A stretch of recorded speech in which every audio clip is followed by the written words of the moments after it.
Hey guys, I'm back with a unboxing video. This was not planned, but I had become quickly obsessed with this bag for the longest time, and I don't have a lot of time today to do hair and makeup. So I wanted to do just a true unboxing because this bag is a pre-loved Chanel bag purchased from the Persefair. This is my first time purchasing from them. They are an Australian company that deals in high-end consignment, kind of like Fashionphile.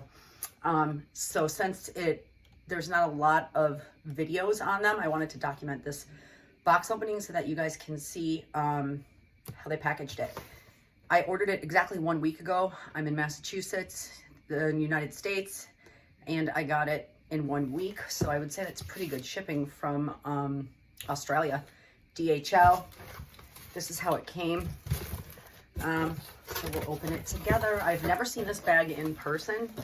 I just became totally obsessed with this, and then with Silver Hardware, you just can't find it anywhere. I've only seen one other one. I'm assuming we're guessing that it's because it was only released in Australia or in a different country, not in the States, but we will see. So let's see. The only thing it said that it came with was the authenticity card and the dust bag. I have an extra Chanel box, so I don't mind. This is how it came.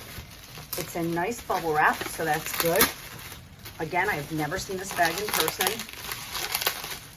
I will do an official close-up and review once I've had time to look it over.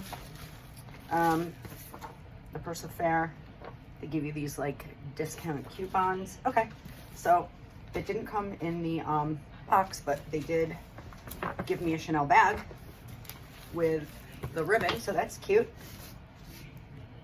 Let me see here. All right, so this is how it comes in its Chanel dust bag. Sorry about the lighting. This is the best setup I can do here. And here it is. It is the Chanel Trendy CC. And it's in black lambskin with silver hardware. So this bag in silver hardware is damn near impossible to find. When I saw one for a good price, I had to jump on it. This is it. This is how it came. Purchased from the Persefair. And I will do a more updated review on, my thoughts of the Persefair and the condition of the bag and things like that later on. I just wanted to get a true unboxing in. Thanks for watching.